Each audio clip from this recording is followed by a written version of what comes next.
She knelt on that cold hospital floor and placed her bare hand on a snarling military dog, knowing full well it could cost her everything. 60 seconds later, they fired her. She didn't argue. She didn't cry. She wheeled the old veteran and his bleeding canine out the front door herself. But what happened next? What rolled into that parking lot with engines shaking the ground changed that hospital forever. This story took place at St. Marion General Hospital in Jacksonville, North Carolina, on a night nobody there will ever forget. Before we begin, take a second to subscribe, follow this story to the very end, and drop a comment telling us what city you're watching from, so we can see just how far this story travels. We don't treat animals here. Dr. Nathan Cross said it without raising his voice. He didn't need to. The words carried enough authority to freeze every nurse, every orderly, every technician within earshot. He stood just inside the trauma bay, arms locked across his chest, his white coat still pressed and spotless at 11:47 at night. "This is a civilian hospital," he added. "Get that dog out, now." The German Shepherd answered him, a bark that cracked through the corridor like a gunshot. Not a cry for help, not fear, defiance. The dog planted its front legs wide, its hind left leg dragging slightly, nails scraping against the floor. Teeth flashed white under the fluorescent lights. Nobody moved. In the wheelchair behind the dog, an old man gripped both armrests so hard his knuckles turned bone white. His shoulders were narrow beneath a faded green jacket. His white hair was thin, barely there. When he leaned forward, his whole body trembled. "His name is Titan," the old man said. "He's trained. He won't hurt anyone. He's injured. Please." Dr. Cross didn't even look at him. "Security," he called out. "I need this animal removed from my ER immediately." A nurse near the supply rack glanced toward the old man and then quickly looked away. Another nurse took 2 full steps backward when Titan barked again, louder this time, sharp enough to rattle the ceiling tiles. The old man tried again. "Sir, he served this country. He's not just some..." "Sir," Dr. Cross cut him off like a man snipping a wire. "You need to leave this facility, immediately." Nobody noticed Grace Whitfield. She stood behind a medication cart near the far wall. Powder blue scrubs, blonde hair pulled back tight.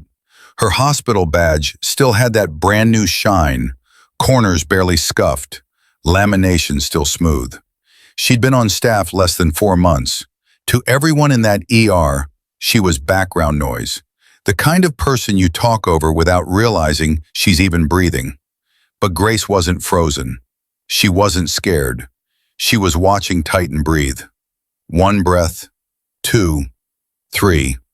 She tracked the rhythm of his growl, how it rose and fell with each exhale. She studied the way he shifted his weight off the left hind leg, and she noticed something nobody else caught. Titan wasn't watching the doctors, wasn't tracking the nurses, wasn't following security. He was watching the old man. Every few seconds, a dog glanced back at the wheelchair, checking, guarding, making sure the man was still there, still safe. Grace's throat tightened. Someone shouldered past her. "Don't get involved," the nurse muttered. "Security's handling it." Security wasn't handling anything. 2 guards stood near the wall, one with his hand hovering near his radio, neither willing to get within 6 feet of an 85-pound military dog baring its teeth. Dr. Cross raised his voice for the first time. "That animal poses a direct threat to every person in this facility. If it bites someone, we are liable. I want it out, now." Titan growled low and repositioned himself directly between the wheelchair and every white coat in the room. Ears flat, lips curled just enough to make a promise. The old man's voice cracked. "Please, he's all I've got." The words hung in the air like smoke. Nobody responded. Grace moved. She didn't run, didn't announce herself. She stepped out from behind the cart and walked into the open space between the dog and the staff like she'd already done the math and accepted every possible outcome. Nobody stopped her because nobody expected her to be worth stopping. She dropped to one knee, right there, on the cold linoleum floor, in the middle of the emergency room of St. Marian General Hospital. Every head turned. "Hey," Grace said, not to the staff, not to the old man, to Titan. Her voice sat barely above a whisper, threaded underneath the noise, calm and low and steady. "Easy now." Titan snapped his jaws once in her direction, hard, fast, teeth closing on air 3 inches from her wrist. A security guard's hand flew to his belt. Grace didn't flinch. She kept her hands open on her thighs, palms facing up. Her body angled sideways, smaller, softer, no threat. Her eyes stayed level with the dog's, but never locked, never challenged. "Easy," she said again, softer this time. "I see you." The barking stuttered, caught somewhere between fury and confusion. Grace shifted forward, half an inch, maybe less. "You're doing your job," she murmured. "I know. I understand."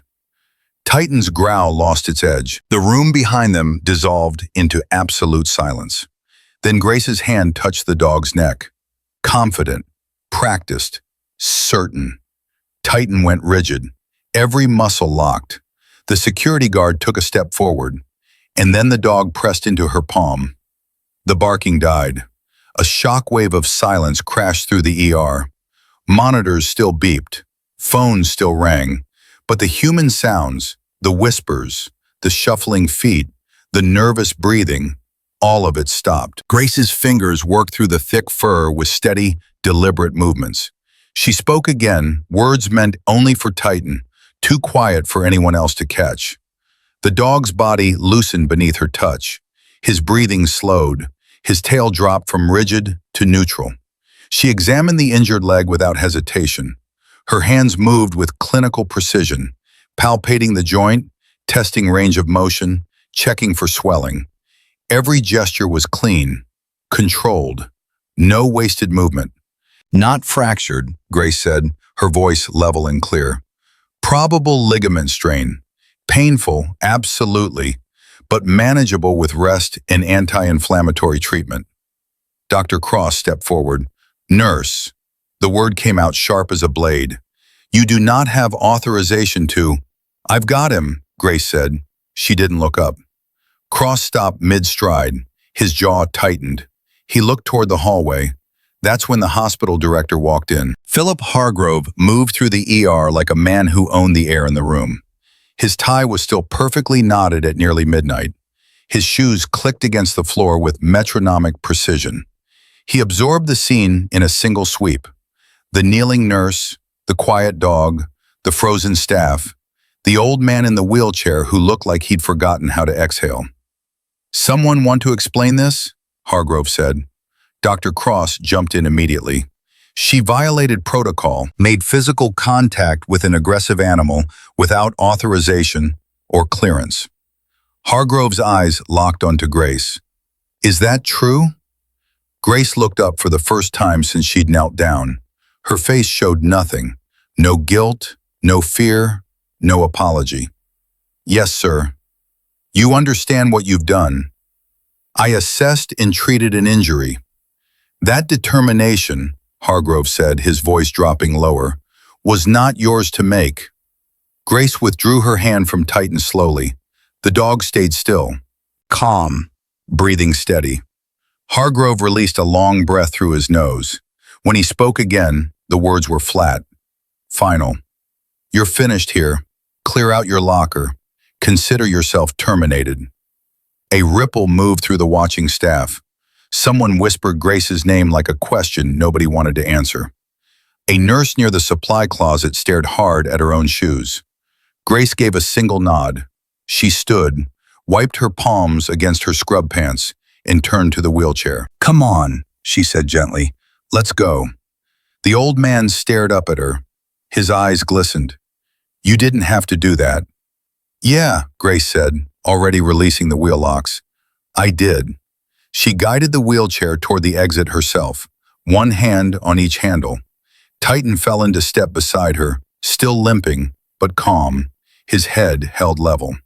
Behind them, not a single person moved to help. The automatic doors slid open. The night air hit cool and sharp. Grace pushed the wheelchair past the covered entrance and stopped on the concrete ramp. For 5 seconds, she let herself breathe. Just breathe. Then the old man spoke. "You know what they see when they look at me?" he said quietly. "They see an old man in a wheelchair with a dog they don't want to deal with. That's all." Grace didn't respond right away. She stood behind him, hands still on the handles, staring out into the dark parking lot. "What should they see?" she asked. He was quiet for a moment. 31 years, he said. 4 deployments, 2 Purple Hearts, a hip replacement, a spinal fusion, and both legs that stopped working the day I carried 2 boys out of a building that was coming down on top of us. Grace's hands tightened on the wheelchair. "And Titan?" she asked. "Titan's done 3 tours. Bomb detection, patrol, apprehension. He took shrapnel in Kandahar and went back to work the next week." The old man's voice thickened. "He's not a pet, he's active duty. He's got more commendations than half the officers I served under." Grace closed her eyes. "They didn't ask."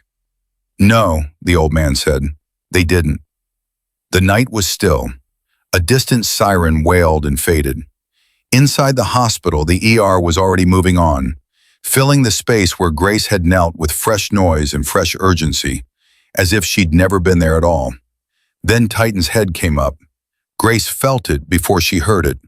A vibration, low and deep, coming through the concrete, through the soles of her shoes, through the wheelchair handles. The glass entrance doors behind them began to rattle. Titan stood, not alarmed, alert. His ears rotated forward.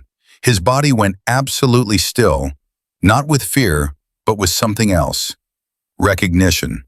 The old man straightened in his chair, his shoulders pulled back, his chin lifted. Muscle memory decades old, reactivating in an instant. "What is that?" Grace asked. The old man didn't answer. He didn't need to. Headlights cut through the darkness. Not one set. 4. They swept across the asphalt in coordinated arcs. Precise, deliberate, unhurried. Black SUVs, identical down to the tinted windows, rolled into the emergency drive in tight formation. Inside the ER, someone looked up from the triage desk. "Anyone else hearing that?" Hargrove turned toward the glass doors, irritation already creasing his face. "Probably a late delivery. Everyone back to..." The vibration shook the windows. 4 vehicles stopped, engines idling in unison. The lead SUV's door swung open. The man who stepped out didn't need to announce himself. He was tall, broad-shouldered, silver at the temples, hair cropped military short. He wore civilian clothes, but nothing about him was civilian. His eyes moved across the parking lot, the entrance, the glass doors, the roofline, not scanning, cataloging. Every angle, every variable, every potential threat. Behind him, more doors opened. More men emerged. They moved in quiet synchronization. No hurry, no hesitation. Each one tracked entry points and exit routes without appearing to look at anything at all. No uniforms, no badges, no weapons visible. But there was zero ambiguity about what these men were. Inside the ER, a security guard reached for his radio. His hand was shaking. "Who the hell are they?" someone whispered. The answer came without a word being spoken. Titan sat. Instantly. Perfectly. The kind of sit that isn't taught in obedience school. The kind that's trained into a military working dog through thousands of repetitions under conditions no civilian would survive. The old man raised his right hand from the armrest, trembling but steady enough, and he saluted. The man from the lead vehicle stopped, looked at the wheelchair, at the old man, at the salute, and returned it. Not casually, not politely, with something that ran deeper than rank or regulation, something earned in places that didn't exist on any map. Grace Whitfield stood behind that wheelchair, hands still gripping the handles, watching men she'd never expected to see again walk toward her across the pavement of a civilian hospital parking lot on a Tuesday night in North Carolina. Her pulse hammered once. Hard. She didn't move. She didn't breathe. Because she knew, with a certainty that tightened every muscle in her body, that the life she had built, the silence she had chosen, the past she had buried so deep she'd almost convinced herself it never happened. All of it was about to be ripped wide open. The man from the lead vehicle didn't walk. He advanced. Each step landed with the kind of precision that told you his body had been trained to move through places where a wrong footfall meant death. He crossed the parking lot in a straight line toward the wheelchair, and the two security guards near the entrance instinctively stepped aside without being asked. Grace's fingers tightened on the wheelchair handles. The old man, Raymond Callahan, hadn't dropped his salute. His arm trembled from the effort, but he held it the way a man holds something sacred. The tall man stopped 3 feet away. He brought his right hand up slowly, deliberately, and returned the salute with a precision that made the air feel heavier. "Master Chief," he said. "Admiral," Ray answered. The salute broke. Neither man smiled. But something passed between them that didn't need words. A current of shared history, shared loss, shared silence that civilians could feel but never fully understand. Then the Admiral's eyes moved to Grace. She met his gaze, held it, didn't speak first. "Grace Whitfield," he said. "Sir." "Been a long time." "Yes, sir." He studied her face for 3 full seconds. "You look like you're working." "I was, until about 10 minutes ago." His jaw tightened. "We'll get to that." Behind him, 3 men had taken positions near the entrance without a single verbal command. They weren't blocking the doors. They didn't need to. Their presence alone had turned the hospital entrance into a checkpoint that nobody was going to cross without thinking twice. Inside, Philip Hargrove watched through the glass. His manufactured calm was cracking. He turned to Dr. Cross. "Do you know who those men are?" Cross shook his head slowly. His face had lost 2 shades of color. Hargrove straightened his tie, pushed through the automatic doors, and stepped outside with the kind of confidence that comes from authority you've never had to defend. The kind that shatters the moment it meets something real. "Good evening," Hargrove said, extending his hand. "I'm Philip Hargrove, Director of St. Marian General. How can we assist you?" The Admiral didn't take his hand, didn't acknowledge it. His eyes passed over Hargrove like the man was furniture. "The nurse," he said. "Where is she?" Hargrove's hand dropped. "I'm sorry?" "The nurse who treated the canine, where is she?" Hargrove straightened. "That individual violated hospital protocol. She made unauthorized physical contact with an aggressive animal in our emergency department. Her employment has been terminated effective immediately." The Admiral turned his head, slowly, until his eyes locked directly onto Hargrove's. "Has it?" It wasn't a question. It was a detonation wrapped in 2 words. Hargrove felt it in his chest. "Sir, I don't know who you—" "Rear Admiral Marcus Stone," he said, "United States Navy." The silence that followed could have stopped a clock. Hargrove's mouth opened, closed, opened again. Nothing came out. Behind the glass, Dr. Cross took a step backward, like the name had physically pushed him. "Admiral," Hargrove finally managed, I had no idea. We weren't informed of any—" "You weren't supposed to know," Stone said. "Until right now." Grace stepped forward from behind the wheelchair. "I'm right here, sir." Stone turned to her. Something shifted in his expression. Not surprise, not anger. Recognition. The kind that carries weight because it's built on history neither person talks about. "You made contact with the dog," he said. "Yes, sir." "And he permitted it." "Yes, sir." Stone nodded once, then crouched low enough to bring himself level with Titan. He extended one hand, palm down, fingers relaxed. Titan sniffed once, twice.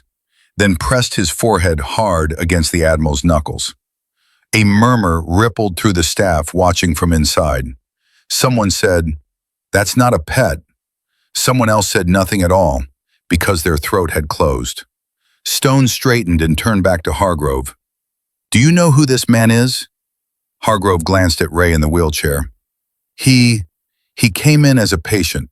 We weren't given any." Ray let out a dry, quiet laugh. Naturally, Stone's voice didn't rise. It didn't need to.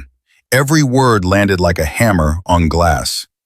"Master Chief Raymond Callahan, retired, United States Navy SEALs. He commanded a task unit during Gulf operations. He lost the use of both legs pulling 2 of my officers out of a collapsing structure while under direct enemy fire." Hargrove's face drained white. "And the dog," Stone continued, "the animal your facility refused to treat, maintains active military working status, multiple combat deployments, multiple commendations. Titan has more service records than half the staff in your building." Hargrove's voice came out thin, broken. "I wasn't informed." "That," Stone said, taking one step closer, "is exactly the problem." Dr. Cross pushed through the doors. He'd found his nerve somewhere between the triage desk and the exit, though it fit him poorly, like a borrowed coat. "Admiral Stone, with respect," Cross said, "this remains an internal hospital matter." The nurse acted outside her scope. "She made contact with an animal that saved," Stone said. Cross blinked. "Excuse me?" "She saved. The word you're looking for is saved. She assessed, calmed, and treated a military working dog that your entire staff refused to touch." Stone's gaze didn't waver, while you stood there debating liability. Cross's mouth worked, but nothing came out. Stone turned to Grace. "Your assessment?" "Ligament strain, left hind," Grace said without hesitation. "He needs rest, anti-inflammatory medication, and monitoring. Surgery won't be necessary." "You're certain?" "Completely." Stone studied her for a long moment. "Figured as much." Hargrove scrambled to reclaim ground that had already disappeared beneath his feet. "Admiral, regardless of the circumstances, she broke established protocol. We have procedures in place for..." "For what?" Stone said quietly. "For turning away a wounded veteran and his service dog?" "Tell me about that procedure." Hargrove opened his mouth and shut it. "I want that canine treated," Stone said, his voice carrying the kind of authority that doesn't ask twice. "Properly, immediately, full imaging, full workup. I want a written report on why care was initially refused. Names, timestamps, every detail." He turned back to Grace. "And this nurse, leave her alone." A beat of silence. "Correction," Stone said. "Treat her with respect." Nobody argued. Nobody breathed loudly enough to be heard. Hargrove nodded rapidly and disappeared inside. Cross followed, his white coat suddenly looking less like authority and more like a costume. Within seconds, the ER erupted into motion, but the energy had changed. It wasn't chaos anymore. It was accountability, raw and uncomfortable. Grace stood on the concrete, arms at her sides, watching through the glass as staff scrambled to do what they should have done 30 minutes ago. Stone moved beside her. "You disappeared well," he said, low enough that only she could hear. "That was the point." "I know. Took us 3 years to confirm you were even alive." Grace's jaw tightened. "You weren't supposed to look. You weren't supposed to leave." The words sat between them like something fragile and heavy at the same time. Ray looked up from the wheelchair. "She didn't ask," he said softly. "Not once. Didn't ask my name. Didn't ask about Titan's service record. Didn't ask anything." Stone nodded. "I know. That's why the dog trusted her," Ray said. "Animals don't care about your rank. They care about what's real." Inside, a technician was carefully guiding Titan toward the imaging suite. The dog walked steadily, still favoring the left hind, but calmer than any animal in that building had a right to be. 2 nurses flanked him, both visibly nervous, both trying hard not to show it. Grace watched until Titan disappeared around the corner. Then she exhaled, one long, controlled breath that she'd been holding since she first knelt on that floor. "You all right?" Stone asked. "Yes, sir." "You sure?"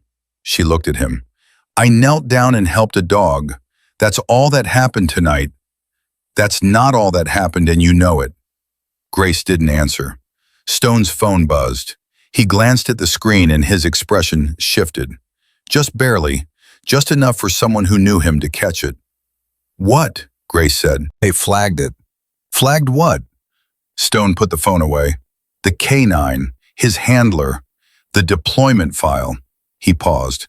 "And the nurse who touched a classified military asset without hesitation in a room full of cameras." Grace felt her pulse kick once, hard behind her ribs. "How fast?" "Fast enough." She turned toward the parking lot.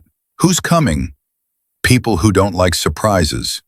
The answer arrived 11 minutes later. A dark sedan pulled into the lot. No emergency lights, no markings, just polished black paint and windows tinted past legal.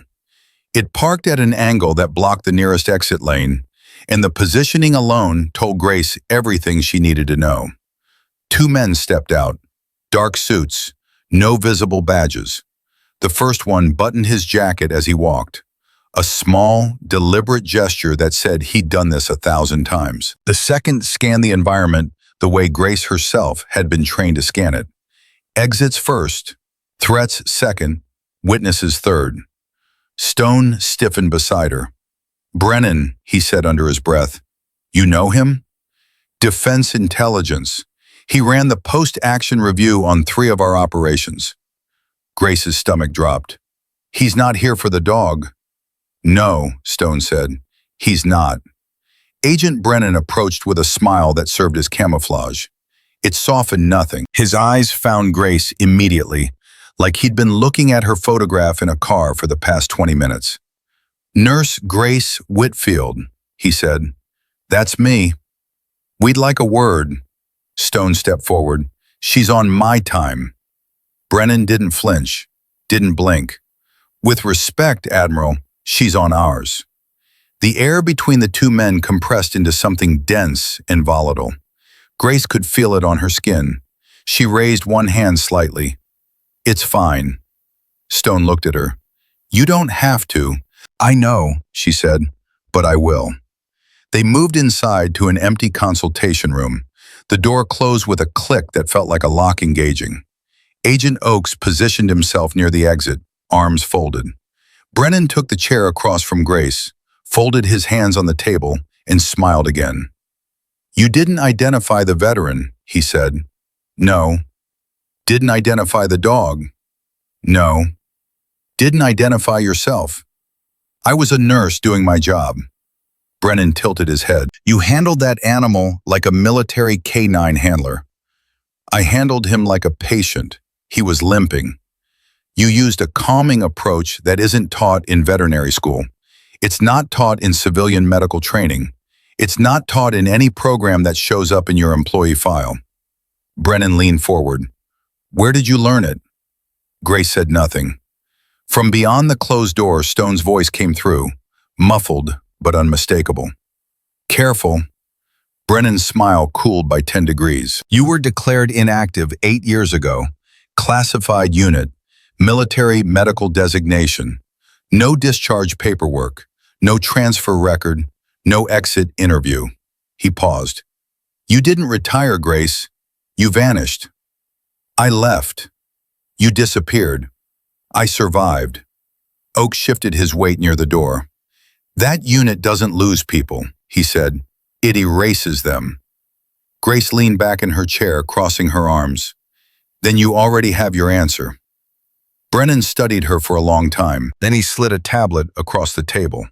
On the screen, security footage from the ER, grainy, zoomed in. Grace on her knees, her hands on Titan's neck, the dog going still, trusting. "You didn't hesitate," Brennan said. "Not for 1 second.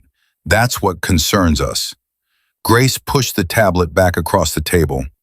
That's what saved him. Brennan stood. We're not here to arrest you. Yet, Grace said. Yet, he agreed. We're here to assess risk.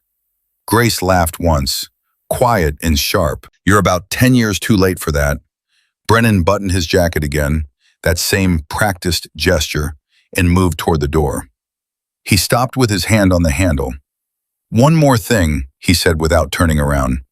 The veteran out there, Master Chief Callahan, he filed a formal commendation request 45 minutes ago, from his wheelchair, on a phone he borrowed from one of Stone's men. Grace didn't respond. He's requesting you receive a civilian service citation from the Department of the Navy. Brennan turned his head just enough to see her face. For exceptional care rendered to an active-duty military working dog under hostile institutional conditions. The words landed in Grace's chest like something breaking open. Hostile institutional conditions, she repeated. His words, not mine. Brennan opened the door. Good night, Nurse Whitfield. They left without another word. Stone was waiting in the hallway. His arms were crossed, his posture tight, his face unreadable. You okay? He asked. I'm fine. Grace, she met his eyes. I'm fine, sir. I've been questioned before. By worse. Stone held her gaze. They're not done. They're never done. A nurse came around the corner, moving fast, slightly out of breath. The dog, she said. Imaging came back. No fracture. Ligament strain, just like you said. He's already walking better. Grace felt something release in her chest, a pressure she hadn't realized had been building since the moment she knelt on that floor. Thank you, she said. The nurse hesitated. I'm sorry, she added quietly. About earlier, about all of it. Grace studied her face. You were scared. I was. That's human. What matters is what you do next. The nurse nodded quickly, eyes wet, and hurried away. Stone exhaled slowly beside her. Callahan wants to see you. I know. And Grace, the media's here. Someone inside leaked something. Cameras are already at the entrance. Grace closed her eyes for 1 second. Just one. Of course they did. I can handle it. I know you can. But you won't let me. I won't need you to. They walked together down the hallway toward the exit. Staff parted without being told. A few nurses nodded. One looked away, wiping her eyes with the back of her hand. The hospital felt different now. Not quieter, not louder, just different. Like a building that had been forced to look in a mirror. Ray was waiting near the entrance. Titan sat beside him, bandaged, calm, alert. When the dog saw Grace, his tail moved once against the floor. Ray looked up at her. Brennan give you trouble? Nothing I couldn't handle. He's a bureaucrat with a badge. Don't let him rattle you. He didn't. Ray smiled, the first real smile she'd seen from him all night. No, I don't suppose he did. Through the glass doors, camera lights flashed. Reporters clustered on the sidewalk, microphones raised, voices overlapping. A news van had its satellite dish up, and a banner across the bottom of one camera's monitor read, Military Response at Civilian Hospital. Hargrove stood just inside the entrance, phone pressed to his ear, pale and sweating. I didn't know, he kept saying to whoever was on the other end. I didn't know who he was. I didn't know about the dog. I didn't know. Stone's voice was flat and final. Ignorance isn't a defense, it's a choice. Grace looked at Ray, looked at Titan, looked at the glass doors and the flashing lights beyond them, and the world that was about to learn a version of this story that would miss the point entirely. They're going to make this loud, Stone said beside her. They always do. And you? Grace watched Titan lean his weight against Ray's wheelchair. Watch the old man rest one hand on the dog's head. Watch the two of them breathe together like they'd been doing it across continents and decades and wars that most people would never know about. I'll go back to work, she said. Stone looked at her. You're not done, Grace. She met his eyes, steady, clear. unbroken. Neither are you. Stone held her gaze for a long moment. Then he turned, stepped through the glass doors, and walked into the wall of cameras and lights. His presence commanded silence instantly. Every microphone lowered, every voice cut off, every lens focused. "This hospital did not fail tonight," he said, his voice cutting clean through the night air. "It was reminded." A reporter shouted from the back, "Admiral, who is the nurse?" Stone glanced over his shoulder. Through the glass, Grace shook her head. Once, almost invisible, he turned back to the cameras. "She's exactly who she says she is." Inside, Ray raised a trembling hand and saluted the glass. Titan sat tall beside him. The cameras couldn't see it, the reporters didn't catch it, but Grace did. And she held that image in her chest like a flame she'd carry long after this night was over. Long after the headlines faded and the footage went viral, and the comment sections filled with people arguing about protocol and liability and rules.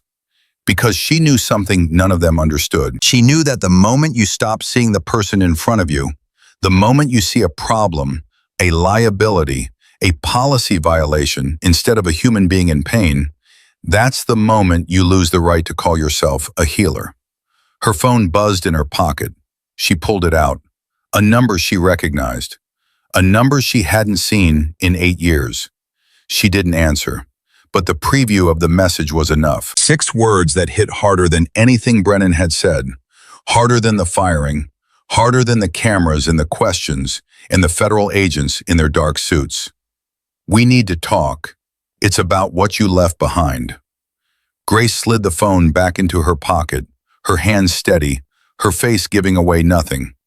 But beneath the calm, beneath the silence, beneath the mask she'd spent 8 years perfecting, something old and buried shifted. Something she'd locked in a box and thrown into the deepest water she could find.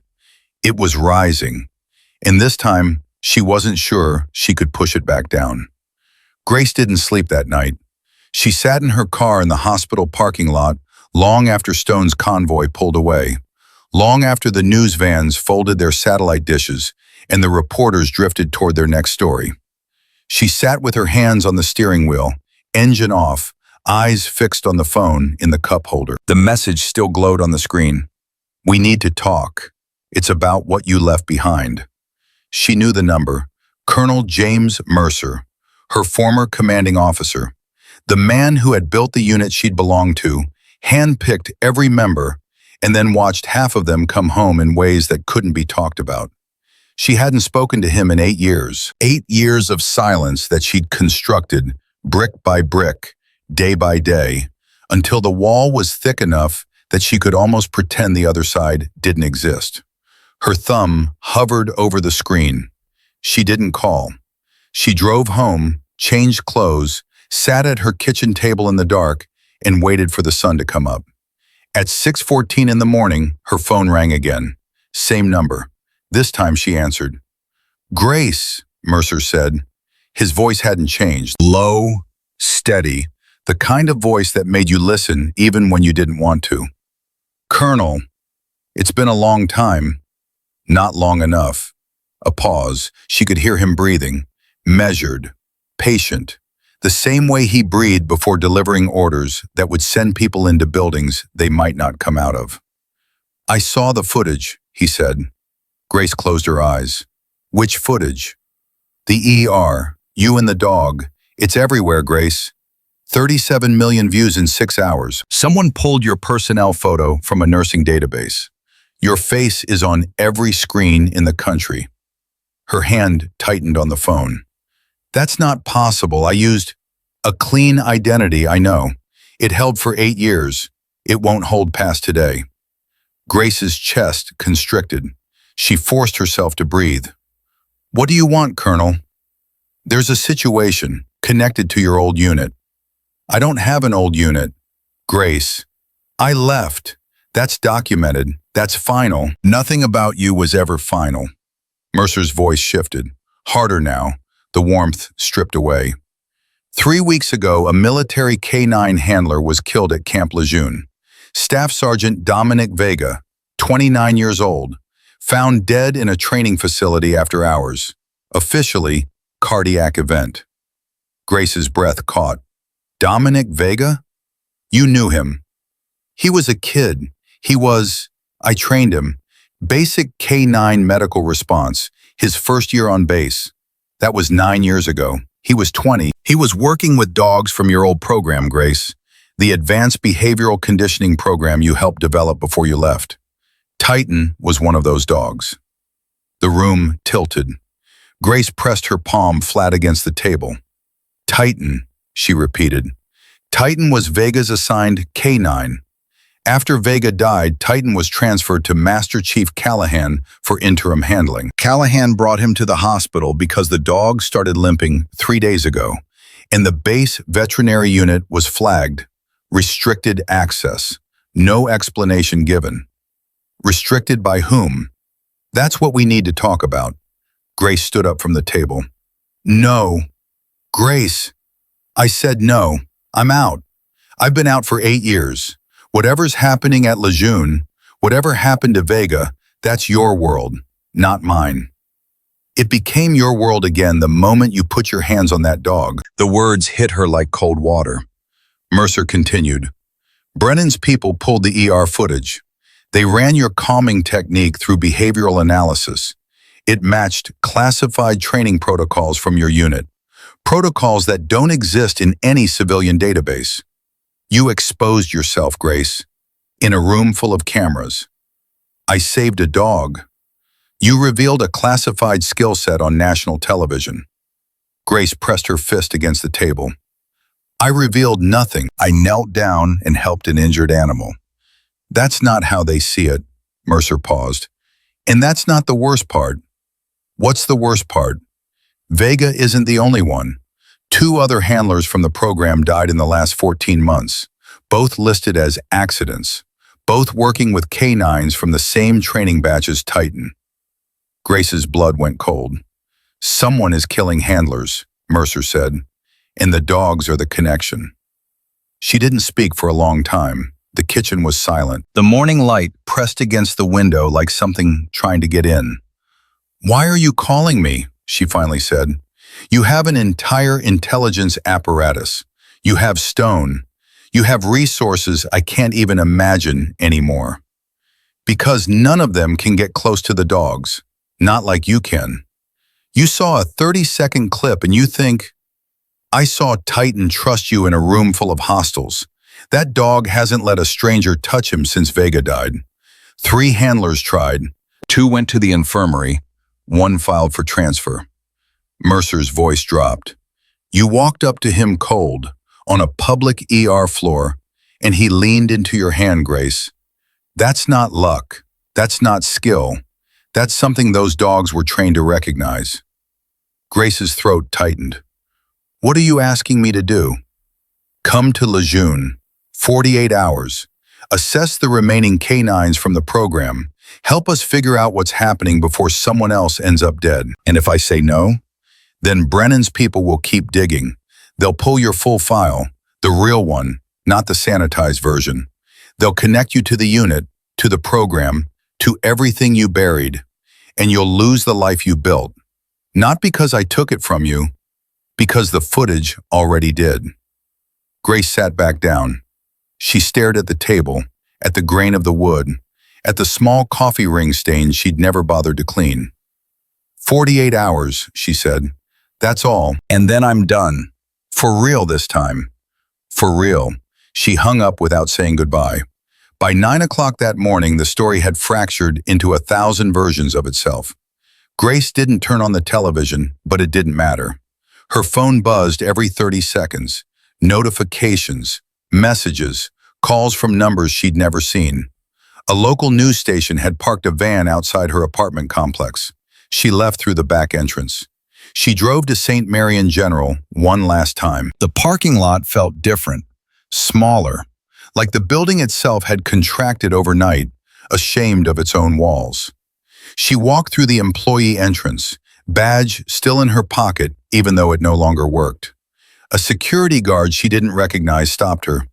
Ma'am, you can't. She's with me. Grace turned. Stone stood near the elevator, in full dress uniform now, ribbons lined across his chest. The security guard's hand dropped to his side. "Admiral," Grace said, "I didn't expect you back." Callahan's still here, wanted to be discharged properly. His choice. Stone studied her face. "You talked to Mercer." It wasn't a question. "How did you know?" "Because I'm the one who told him to call you." Grace stopped walking. "You?" "Yes. You knew. Last night when you showed up, you already knew about Vega, about the handlers, about all of it." Stone met her eyes. "I knew some of it. And the rest?" "The rest I suspected. Seeing you confirm Titan's response confirmed the rest." Grace felt a flash of anger, hot, sudden, the first real emotion she'd allowed herself since kneeling on that ER floor. "You used me. I gave you a choice you were going to face anyway. The footage made that inevitable. You could have warned me, and you would have disappeared again." Stone's voice softened by a fraction. "You're good at that, Grace. Too good. I couldn't risk it." She wanted to be furious. She wanted to turn around and walk out and drive until Jacksonville was a memory. But she couldn't, because he was right. If he'd warned her, she would have run. "Where's Callahan?" she asked. "Room 214. She took the elevator alone. Ray was sitting up in bed when she walked in. Not the collapsed, trembling man from the wheelchair. He was upright, shoulders back, wearing a clean shirt someone had brought him. Titan lay on the floor beside the bed, his injured leg bandaged neatly, his eyes tracking Grace from the moment she entered. "You came back," Ray said. "I came to check on him." Grace nodded toward Titan. "Sure you did," Ray smiled, the same quiet, knowing smile he'd given her in the parking lot. Grace pulled a chair close and sat down. Titan lifted his head, sniffed her hand, and rested his chin on her knee. "He doesn't do that," Ray said softly. "Do what?" "Any of it. Touch, trust, relax." Ray's eyes glistened. "He hasn't been the same since Dominic died." Grace's hand stopped moving on Titan's head. "You knew Vega?" "Knew him. I recommended him for the handler program. 20 years old, fresh out of training, scared to death of dogs." Ray laughed. A real laugh, warm and cracked at the edges. "First day, he told me he'd been bitten by a neighbor's poodle when he was 6 and never got over it. I said, 'Son, these dogs are going to smell that fear from a mile away. You better figure it out.' And he did? He did more than figure it out. He became the best natural handler I'd ever seen. Those dogs worshipped him, Titan especially." Ray's voice thickened. "They told me it was his heart. 29-year-old kid, ran 5 miles every morning, could do 70 push-ups without breaking stride. And they want me to believe his heart just stopped." Grace felt the weight of it pressing down on her. "Ray, don't." He held up a hand. "Don't give me the careful voice. I'm 81 years old. I've buried more people than I can count. I know what death looks like. And I know what murder looks like when they dress it up in a lab coat." The word hung in the air. Murder. Grace looked at Titan. The dog looked back at her with dark, steady eyes that held something she couldn't name. Not sadness, not fear, knowledge. The kind of knowledge that lives in the body, in the muscles, in the memory of scent and sound, in the exact moment everything changed. "He saw it," Grace whispered. "I believe he did. That's why the base vet was flagged. That's why they restricted access." Ray nodded slowly. "Someone doesn't want those dogs examined, doesn't want anyone with the right training reading what Titan and the others might tell them." "Reading how?" "You know how. You helped design the program." Grace pulled her hand back from Titan's head. "That was a different life. That life followed you into an emergency room last night, and it's sitting on your knee right now." She looked at the dog. Titan's eyes hadn't moved from her face. "Mercer wants me at Lejeune," she said. 48 hours. "I know. You know everything, apparently." "I know enough." Ray leaned forward. "Grace, the 3 handlers who died, Vega, Corporal Tina Marsh, Sergeant First Class Andre Holt. They weren't just handlers. They were the only three people besides you who understood the full behavioral conditioning protocol for those dogs. The only ones who could read what the canines experienced, who could interpret their stress responses, their behavioral shifts, their trauma patterns. Grace felt the floor shift beneath her. Someone is eliminating the people who can communicate with those dogs, Ray said. And now you've shown the whole world that you're one of them. The room was quiet. The monitor beside Ray's bed beeped its steady rhythm. Titan's breathing was slow and even against Grace's leg. Who would want that? Grace asked. Who would kill handlers to silence dogs? Ray's jaw tightened. Someone who knows what those dogs witnessed on their last deployment. Someone who needs that information to stay buried. What deployment? Operation Granite Fall. Classified. 11 months ago, 6 K-9 teams deployed to a facility in Syria for what was listed as a standard explosives detection mission. Ray paused. Only 4 teams came back, and every handler who returned filed a behavioral anomaly report within 30 days. What kind of anomaly? The dogs changed, wouldn't follow standard commands, showed signs of extreme psychological distress. 2 of them attacked their handlers, dogs that had never shown aggression in years of service. Ray's voice went flat. And then the reports disappeared, pulled from the system, every copy. Who authorized the pull? That's the question nobody's been able to answer. Grace stood up. Her legs felt unsteady. She walked to the window and pressed her forehead against the glass. This is bigger than 3 dead handlers, she said. Yes, this is about whatever happened in that facility in Syria. Yes. And the dogs are the only witnesses. The only ones left. She turned back to Ray. I'm a nurse, Ray. I'm a civilian nurse who got fired from her job 12 hours ago. I'm not equipped for this. You were never just a nurse, Grace. You know that. I know that. And now half the country knows it too. Her phone buzzed. She looked at the screen. A message from Stone. Lejeune has approved your access. Transport leaving at 1400. Your call. Grace stared at the message. 1400. 2 hours from now. She looked at Titan. The dog raised his head and held her gaze with an intensity that made something crack open in her chest. 8 years she'd run. 8 years she'd hidden. 8 years she'd convinced herself that the woman she used to be was gone, dissolved, erased, buried beneath scrubs and shift schedules and the small, safe routines of a life designed to be invisible. And then one dog, one old man, one moment on a cold hospital floor. Everything she'd built, every wall, every lie, every careful layer of distance, shattered. Not by federal agents, not by admirals, not by the footage playing on 37 million screens. By a dog who leaned into her hand because he recognized something in her that she'd been trying to forget. What time is it? Grace asked. Ray checked the clock on the wall. 11:52. Grace knelt down beside Titan. She placed both hands on either side of his face. The dog's eyes locked onto hers, and for a moment the room, the hospital, the chaos, the fear, all of it fell away. There was only this, a woman and a dog, and the silent language between them that no one else in the world could hear. I know, she whispered. I know what you saw. Titan pressed his forehead against hers. 1 breath, 2, 3. Grace stood up, pulled out her phone, typed 2 words to Stone. I'm in. The reply came in 4 seconds. Cars waiting outside. Grace looked at Ray one last time. The old man sat straight in his bed, his eyes clear, his hand resting on the mattress in a loose fist. He didn't say goodbye. He didn't wish her luck. He gave her the same nod he'd given Stone in the parking lot, the one that carried 31 years of service, 4 deployments, 2 Purple Hearts, and the kind of trust that doesn't come with words. Grace returned it. Then she walked out of the room without looking back.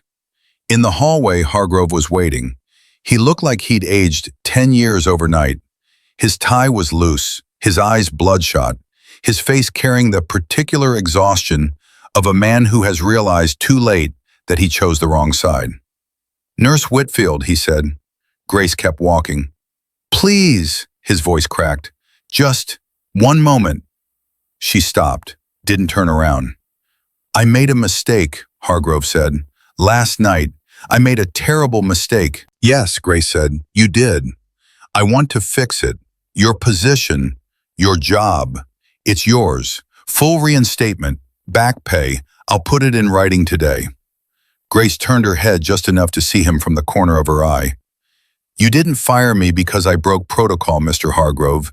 You fired me because helping that dog wasn't convenient, because that old man didn't look important enough, because the system you built rewards compliance and punishes compassion." She paused. "You can't fix that with a piece of paper." Hargrove's face crumbled. "Then what can I do?" Grace thought about it for exactly 2 seconds. "Next time someone wheels a hurt dog into your ER, and there will be a next time, don't ask for authorization. Don't check the policy manual. Don't call legal. Just help." She walked away. Hargrove stood in the hallway, alone, his reinstatement letter still unsigned in his hand, watching the only person in his hospital who had done the right thing walk toward a door she wouldn't come back through. Outside, a black sedan idled at the curb. Not Stone's SUV, something quieter.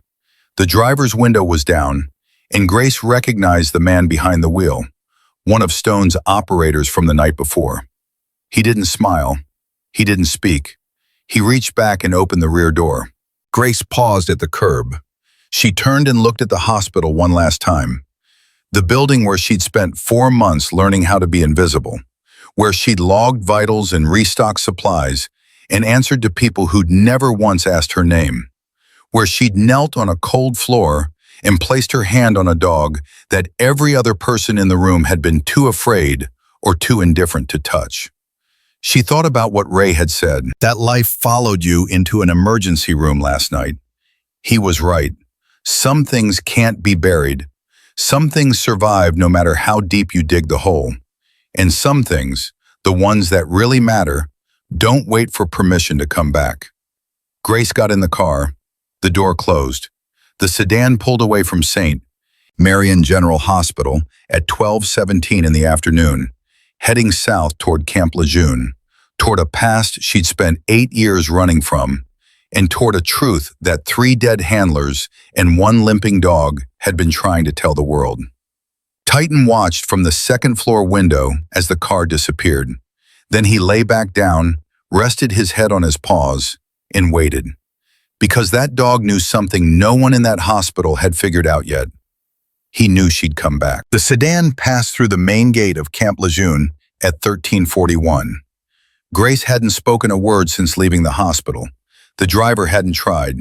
He'd driven with the focused silence of a man trained to transport people who didn't want to talk.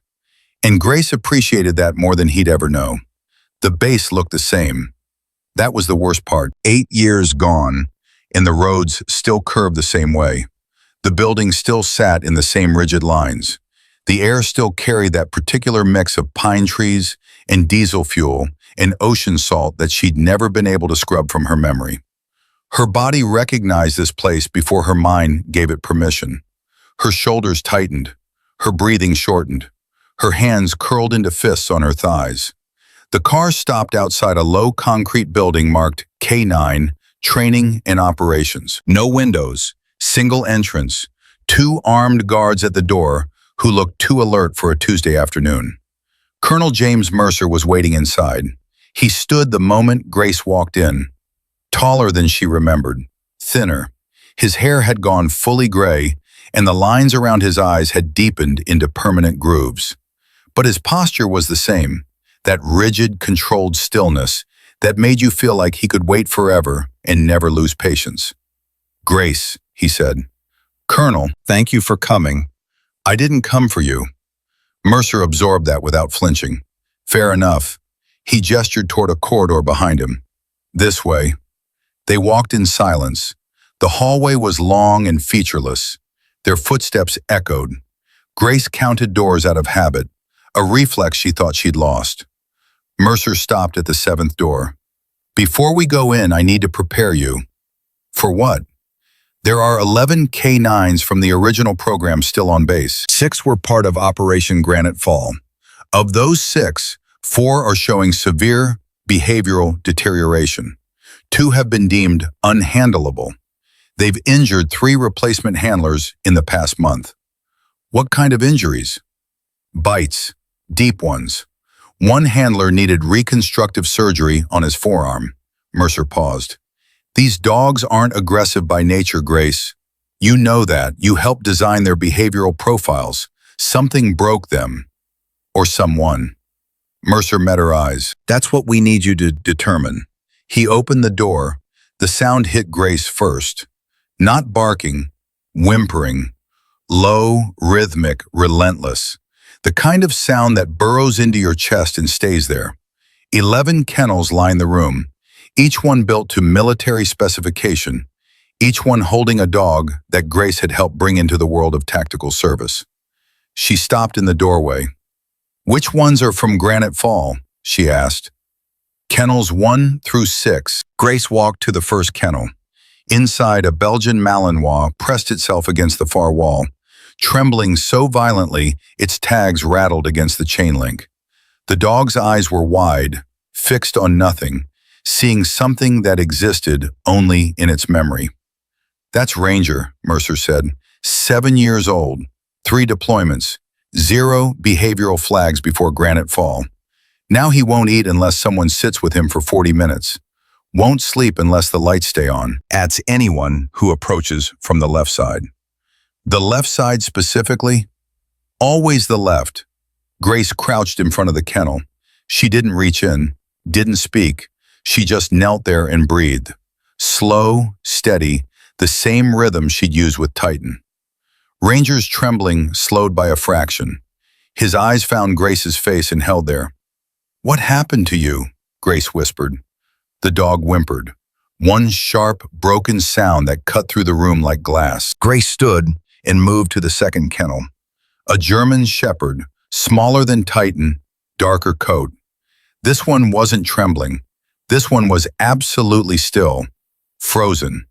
Its eyes were open but vacant, like a machine that had been switched off but not unplugged. Shadow, Mercer said. 9 years old, most experienced canine in the unit. After Granite Fall, she stopped responding to commands entirely. Doesn't react to food, noise, movement. The base vet says she's physically healthy, neurologically intact. But she's gone. Whatever's in there, it checked out. Grace pressed her palm flat against the kennel door. Shadow didn't move, didn't blink, didn't acknowledge that another living being was 3 feet away. Grace had seen this before, not in dogs, in people. Soldiers who came back from places that didn't have names, who sat in rooms and stared at walls and couldn't tell you what year it was. She treated them, held their hands, watched some of them come back to themselves, and watched others stay lost forever. She never thought she'd see it in a dog. Grace, Mercer said carefully, there's something else. She turned. Kennel 6. She walked to the last kennel in the row and stopped breathing. The dog inside was a German shepherd, same breed as Titan, same build, same coloring. For a disorienting second, Grace thought it was Titan, that somehow the dog had been transported from the hospital without her knowing. Then she saw the scar. A jagged line running from the left ear down the jaw, healed but permanent. That's Ghost, Mercer said. Titan's littermate. Same dam, same sire, same training cohort. They deployed together on Granite Fall. Grace's hand went to her mouth. Ghost came back from Syria with that scar and a behavioral profile that made everyone on base afraid to enter the room. He's attacked every handler who's tried to approach him. Put a master sergeant in the hospital for 2 weeks. Broke a trainer's wrist through a bite sleeve. Mercer paused. The only living being Ghost has allowed within 6 feet since returning is the dog in the kennel next to him. Grace looked. Kennel 5 was empty. Who was in Kennel 5? Titan. The room spun. Grace gripped the edge of a table to steady herself. Titan was here, she said, before Callahan took him. Titan was the only dog Ghost wouldn't attack. They'd press against the shared kennel wall and stay there for hours. After Callahan removed Titan, Ghost stopped eating entirely. Grace looked back at Ghost. The dog was watching her now, not with the vacant stare of Shadow or the terrified trembling of Ranger. Ghost's eyes were locked on her with an intensity that made her skin prickle. Alert, calculating, waiting. He knows, Grace said. Knows what? He can smell Titan on me, from the hospital, from when I touched him. Mercer went still. Are you sure? Look at him. Ghost's nostrils flared. His body had shifted forward, just inches but forward, toward Grace, toward the scent of his brother on her hands. I need to go in, Grace said. Absolutely not. He's put 3 people in the hospital. He won't hurt me. You don't know that. I know what Titan told me, and if Ghost is anything like his brother, he's not attacking out of aggression. He's attacking because he's terrified of something specific, and no one's bothered to figure out what. Grace, I brought you here to assess, not to...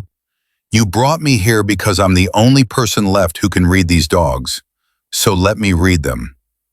Mercer stared at her for a long time, then he stepped back. If he charges, we're pulling you out. He won't charge. Grace opened the kennel door. Ghost's entire body went rigid. His lips peeled back. A growl started in his chest. Low, deep, the kind of sound that vibrated in your bones. Behind Grace, she heard Mercer's hand move to his sidearm. Don't, Grace said without turning around. Don't draw. Don't move. Don't breathe loud. She stepped inside the kennel, 6 feet from Ghost. 5, 4.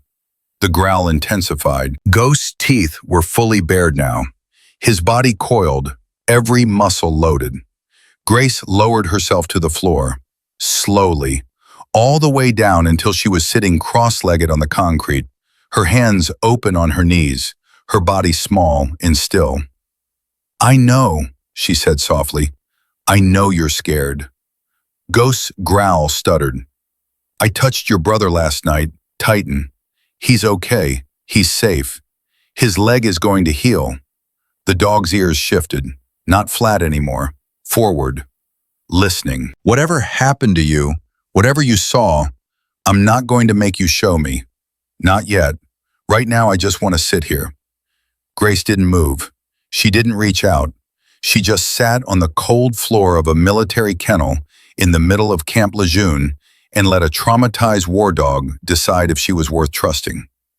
3 minutes passed. 5, 7. Ghost's growl faded. His lips covered his teeth. His body unlocked, one muscle group at a time, like a system powering down from high alert. At the 11-minute mark, he moved. 1 step, 2, 3. He crossed the kennel floor with the cautious, deliberate gait of an animal that had learned the hard way that closeness meant danger. He stopped 1 foot from Grace's knee. She didn't move. Ghost lowered his head and pressed his nose against her palm. He inhaled deeply. Once. Twice. His whole body shuddered, a single violent tremor that ran from his shoulders to his tail. Then he lay down beside her, pressed his body against her leg, and exhaled. Behind her, Mercer made a sound she'd never heard him make before. Something between a breath and a word that never quite formed. Grace placed her hand on Ghost's neck. The dog flinched once, then settled. His breathing slowed, his eyes half closed. For the first time since Operation Granite Fall, Ghost allowed a human being to touch him. Grace, Mercer said hoarsely, what the hell did you just do? I sat down, she said. That's all. But it wasn't all, and they both knew it. Grace stayed with Ghost for 47 minutes. She didn't examine him, didn't run her hands along his body looking for injuries. She just sat beside him and let him breathe. And as his breathing steadied, she started to notice things. The way he flinched when someone walked past the kennel on his left side. The same pattern as Ranger. The way his ears rotated toward any sharp sound, even a clipboard being set down 2 rooms away. The way his muscles locked every time a male voice rose above conversational volume. And the scar, that jagged line from ear to jaw. Grace traced it gently with one finger. Ghost held perfectly still. "This wasn't shrapnel," she said. Mercer stepped closer. "What?" "The scar. It's too clean on the edges, too linear. This was a blade." "A blade? That's impossible." The after-action report listed it as fragmentation damage from an IED. The after-action report is wrong, or it's lying. Grace looked up at him. "Someone cut this dog, Colonel, deliberately, with a knife." Mercer's face went white. "Why would someone—" "Control," Grace's voice hardened. "You cut an animal to break it, to create a fear response, to make it associate pain with a specific stimulus so you can manipulate its behavior afterward." She looked at the scar again. This was done on the left side. Ranger flinches from the left. Shadow shut down entirely. These dogs didn't break from combat trauma. They were conditioned, deliberately, after the mission. Conditioned by whom? Whoever needed them silenced. Grace stood up carefully, keeping one hand on Ghost. These dogs saw something during Granite Fall, something that someone needs to stay hidden. And when the handlers started filing behavioral anomaly reports, when Vega and Marsh and Hope started asking questions about why their dogs came back broken, that someone killed them, one by one, and tortured the dogs to make sure no one could read what they experienced. Not tortured, reprogrammed, badly. Whoever did this understood the conditioning protocols well enough to target them, but didn't understand the dogs well enough to do it cleanly. That's why the behavioral damage is so inconsistent. Ranger shakes, Shadow dissociates, Ghost attacks. Different dogs, different trauma responses, all triggered by the same amateur attempt to overwrite what they witnessed. Mercer braced himself against the wall. Who has access to those protocols? The real ones. You do, I did, and the 3 dead handlers. Grace paused. But there's one more. Who? Dr. Liam Ashford. Mercer went rigid. Ashford? He was the behavioral psychologist attached to the program when I left. He co-developed the conditioning framework. He would know exactly how to target the dog's responses, and he'd know exactly how badly it would go if he rushed it. Ashford left the program 5 years ago, moved to a private military contracting firm. Which firm? Mercer pulled out his phone and made a call. It lasted less than a minute. When he hung up, his face looked like it had been carved from stone. Meridian Defense Group, he said, based in Northern Virginia. They hold contracts for, let me guess, K-9 program development for special operations units, and classified facility security in the Middle East, including Syria. Grace felt the pieces snap into place with a force that made her dizzy. Ashford ran the facility in Syria, the one Granite Fall was targeting. We don't know that. Yes, we do. Grace crouched back down next to Ghost. She ran her hand along the scar one more time.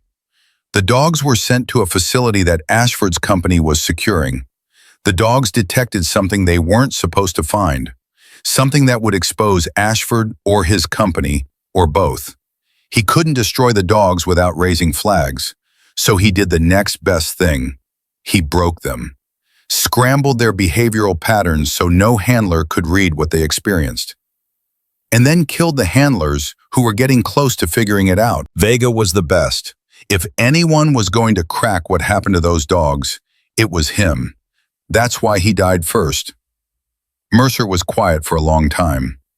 Grace, if you're right about this, Ashford has resources, government contracts, political protection. This isn't someone we can just... I don't care what he has. Grace stood. Her voice was steady, but her eyes burned with something that had been dormant for 8 years and was now fully, completely awake. He tortured these dogs, He killed 3 people I helped train, and he's still out there, walking free, while Titan limps and Ghost can't sleep, and Shadow stares at a wall like she's already dead. What do you want to do? I want to prove it. The dogs are the evidence. Their behavioral patterns, their trauma responses, their physical injuries, it's all there. Every cut, every flinch, every conditioned fear tells a piece of the story. I just need time to read it. How much time? 48 hours, she almost smiled. You already gave me that. Mercer nodded slowly. I'll get you full access, lab, records, veterinary support, whatever you need. I need one more thing. Name it. Titan. Bring him here. Ghost needs his brother, and I need both of them to reconstruct the full picture. Mercer made another call. This time it took 3 minutes. When he hung up, he looked at Grace with an expression she'd never seen on his face before. Something beyond respect, beyond admiration, something closer to fear. Callahan's already on his way, Mercer said. He left the hospital an hour ago, against medical advice, told the doctor he'd rather die on his feet than heal on his back. That sounds like Ray. He's bringing Titan. Good. Grace walked back to Ghost's kennel. The dog was standing now, alert, his tail held neutral, not wagging, not tucked, watching her with those dark, knowing eyes. She knelt one more time, placed her hands on either side of his scarred face. I'm going to find out who did this to you, she said, and I'm going to make sure the whole world knows. Ghost pressed his forehead against hers. 1 breath, 2, 3.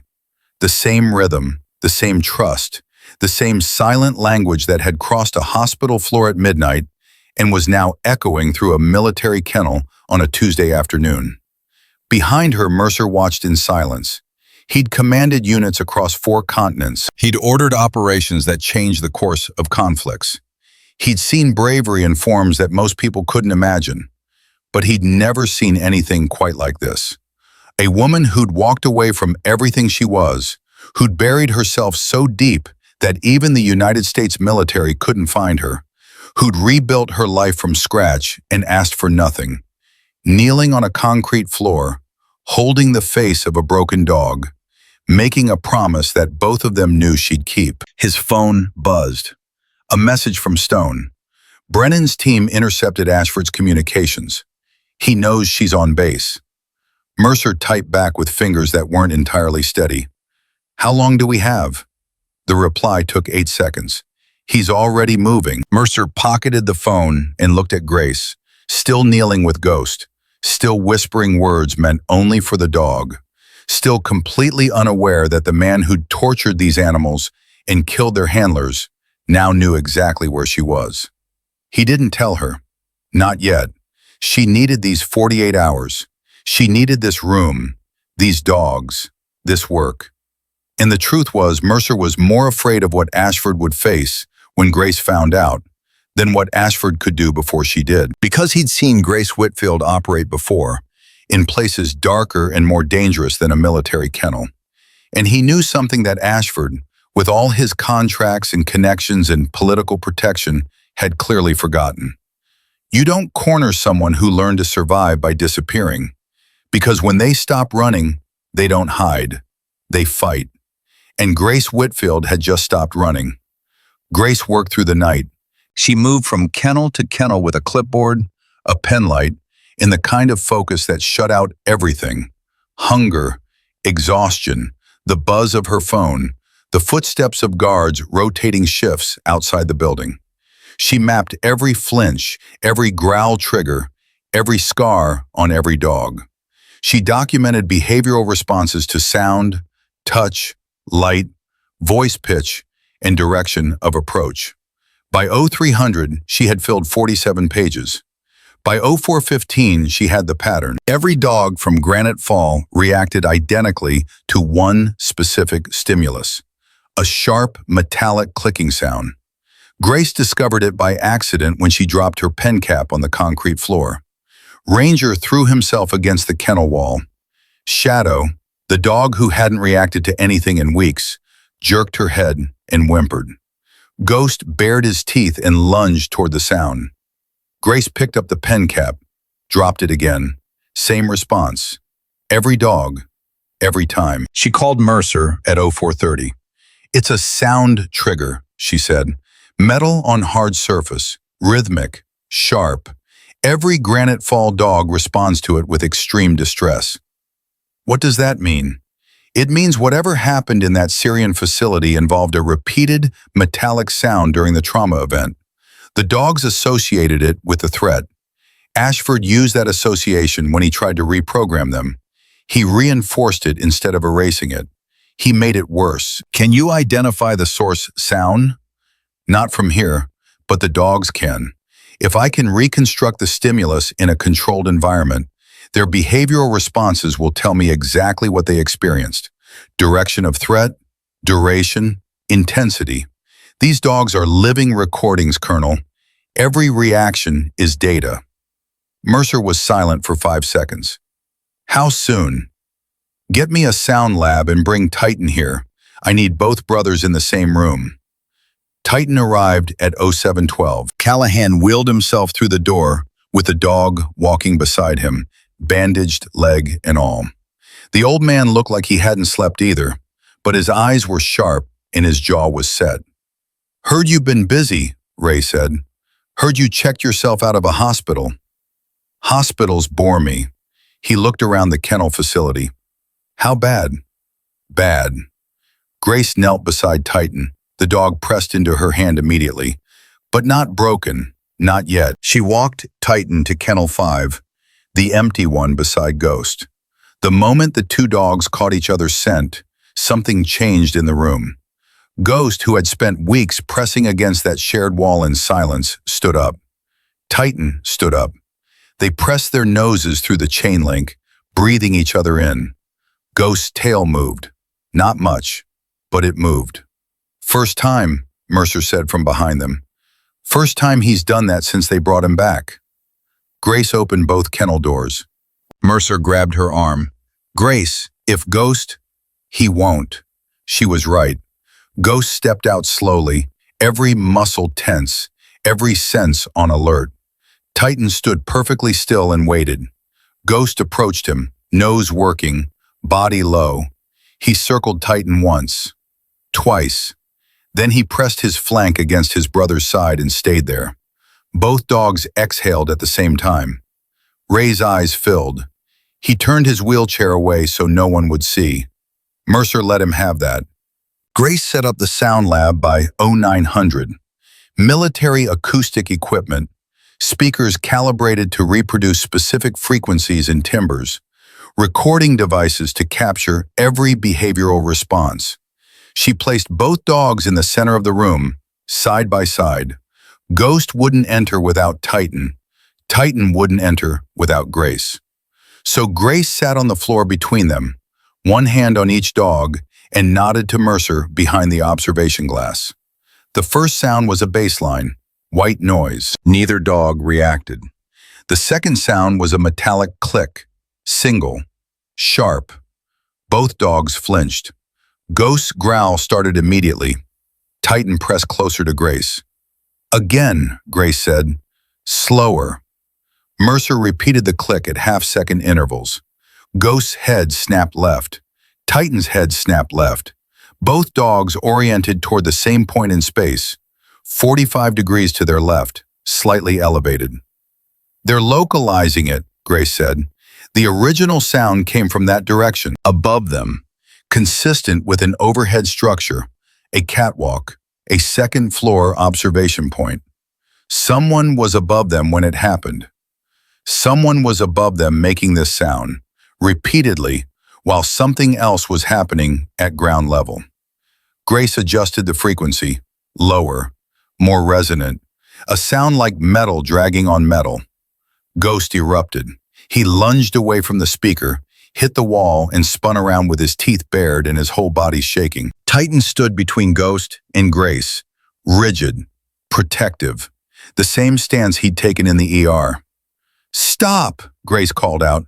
Stop the sound. Silence. Ghost panted against the wall, sides heaving. Titan didn't move from his position in front of Grace.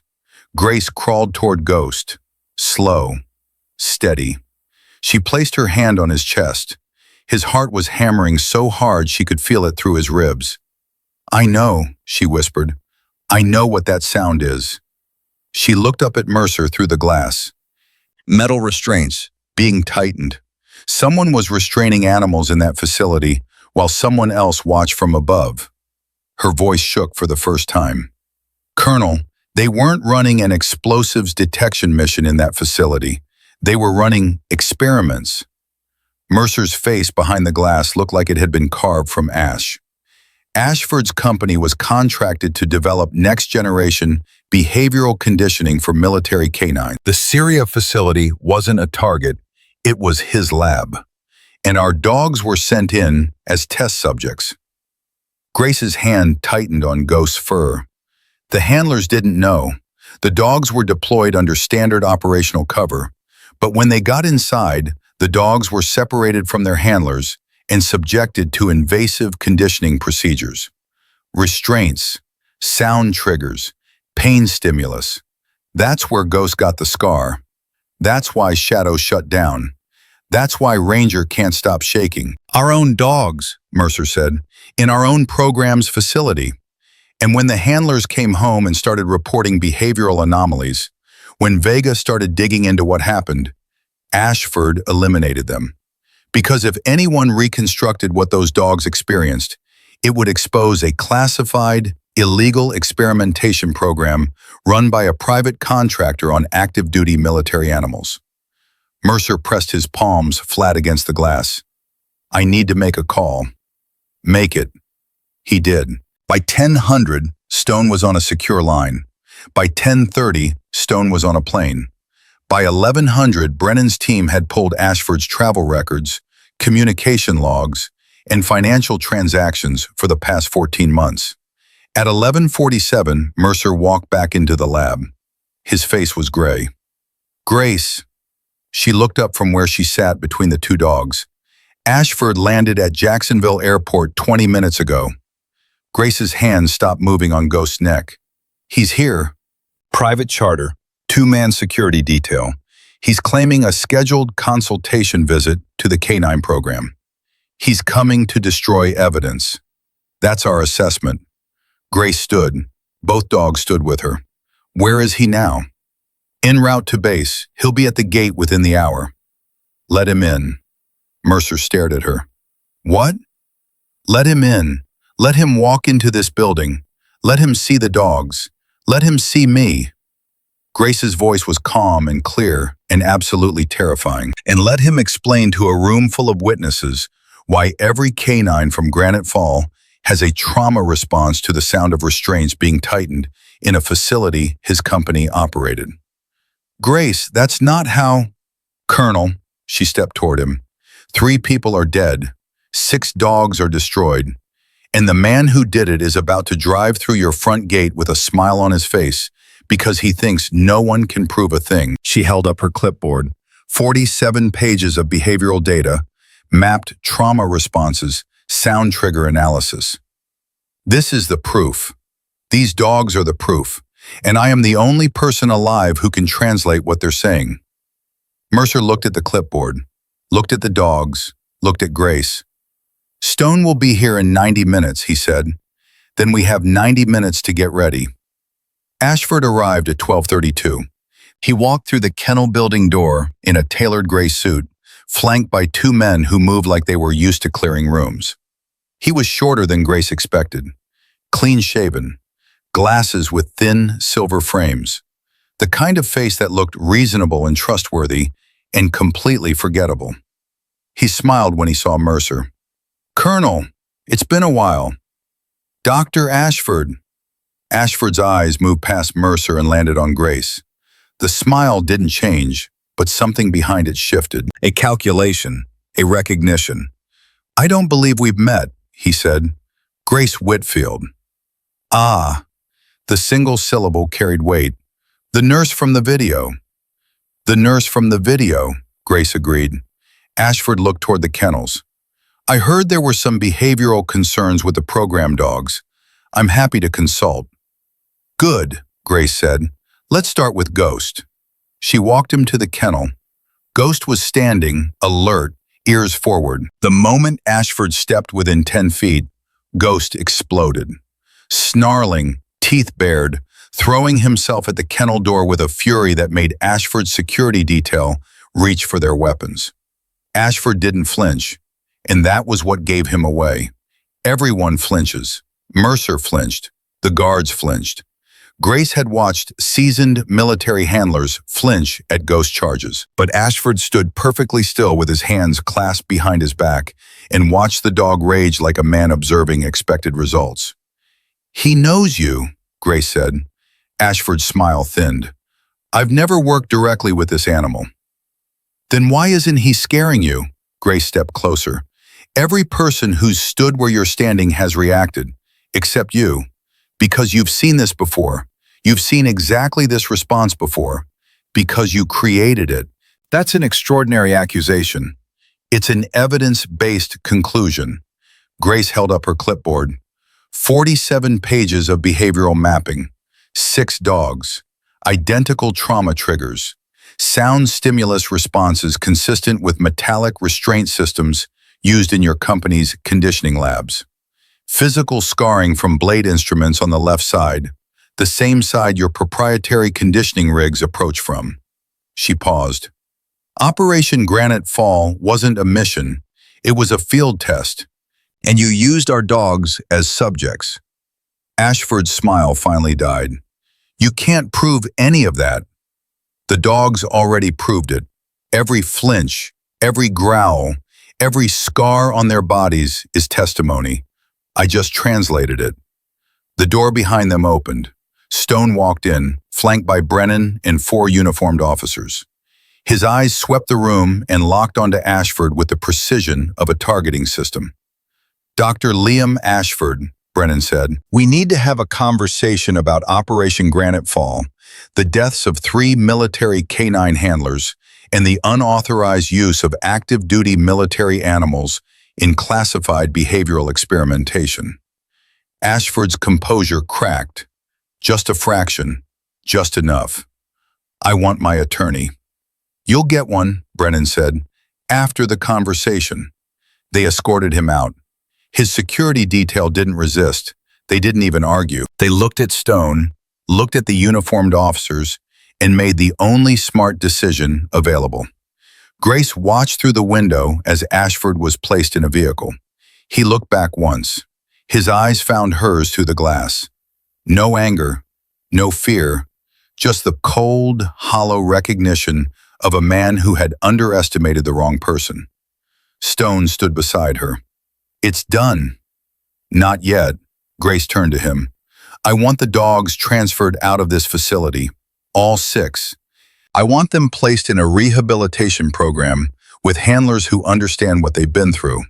And I want Titan and Ghost together, permanently. Stone nodded. I'll make it happen. And Callahan stays with them. Already arranged. Grace exhaled. For the first time in 36 hours, her shoulders dropped. The tension that had been holding her upright like a wire pulled taut finally released. Ray wheeled up beside her. Titan walked at his side. Ghost followed 3 steps behind, still cautious, still watchful, but following. Moving forward instead of pressing himself against a wall. You did it, Ray said. Grace shook her head. They did it. I just listened. Ray reached out and took her hand. His grip was warm and rough and steady. That's the hardest part, Grace. Listening when everyone else has already decided they know the answer. She squeezed his hand once. Then she knelt down between the 2 dogs. Titan on her left, Ghost on her right. She placed a hand on each of them and felt their breathing synchronize. 2 heartbeats falling into the same rhythm. 2 brothers finding each other again after everything that had been done to tear them apart. Mercer approached. Grace, what now? She looked up at him. Now I go back to work. Where? Wherever the dogs are, she stood. I'm not disappearing again. I'm done running from what I am. Stone typed a message on his phone. 3 words. Sent it to a number that connected to offices where decisions were made that changed the direction of programs and policies and lives. She's ready. Finally. 6 weeks later, a small veterinary rehabilitation clinic opened outside Camp Lejeune.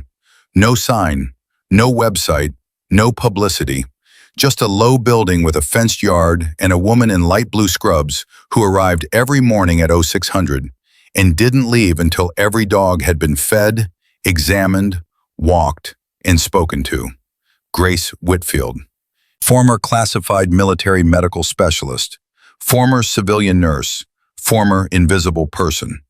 Now the only K9 behavioral rehabilitation expert in the Department of Defense who had earned her title not with credentials or clearance, but by sitting on a cold floor and refusing to look away from suffering. Titan and Ghost lived in a shared run behind the clinic. Ray visited every day, wheeling himself down the gravel path with coffee he always claimed was for himself, but always ended up sharing with Grace. They didn't talk about Granite Fall. They didn't talk about Ashford's pending trial. They didn't talk about the footage that still circulated online, now at 200 million views, of a nurse kneeling beside a snarling dog in a hospital that had tried to throw them both away. They talked about the weather, about baseball, about nothing that mattered, and everything that did. And sometimes when a new dog arrived at the clinic, shaking, scarred, forgotten by the system that had used it, Grace would sit on the floor, open her hands, and wait, however long it took, however many hours, however many days. Because someone taught her a long time ago that the most powerful thing you can do for a broken soul isn't to fix it. It's to sit beside it and say, I see you. I'm not leaving. Take all the time you need. Ashford was convicted on 11 federal counts. 3 counts of conspiracy to commit murder. 6 counts of animal cruelty under military code. 2 counts of obstruction. He received 47 years without parole. The judge noted in sentencing that the most compelling evidence presented came not from documents, not from surveillance footage, not from witness testimony, but from the behavioral data of 6 dogs who couldn't speak a single word, translated by a woman who never raised her voice. Ray Callahan received the Navy Distinguished Civilian Service Award. He told the ceremony organizers he'd accepted on one condition, that Titan and Ghost be allowed to attend. They were. Both dogs sat perfectly still throughout the ceremony. Titan on Ray's left, Ghost on Ray's right. Grace watched from the back row. She didn't clap. She didn't stand. She placed her hand over her heart and held it there until the room emptied. That night, she drove back to the clinic. The lights were off. The yard was quiet. She sat in her car for a few minutes, listening to the crickets and the distant hum of the bass. Her phone buzzed. A message from Stone. Proud of you. She typed back, Don't be. I just paid attention. She pocketed the phone, walked inside, and checked on every dog. One by one, name by name, scar by scar. Then she turned off the lights, locked the door, and drove home. Because that's what heroes do. Not the loud kind. Not the kind that makes headlines or fills stadiums or trends on social media for a week before the world moves on. The quiet kind. The kind that kneels on cold floors. The kind that doesn't ask for your name before deciding you're worth saving. The kind that looks at a broken, snarling, terrified creature, animal or human, and sees not a problem, not a liability, not a policy violation, but a life worth fighting for. If this story stayed with you, if something in it tightened your chest or made you rethink who deserves care and who gets to decide, then don't scroll past it. Subscribe, share it, keep it alive. Because quiet heroes don't survive algorithms. They survive people who choose to remember them.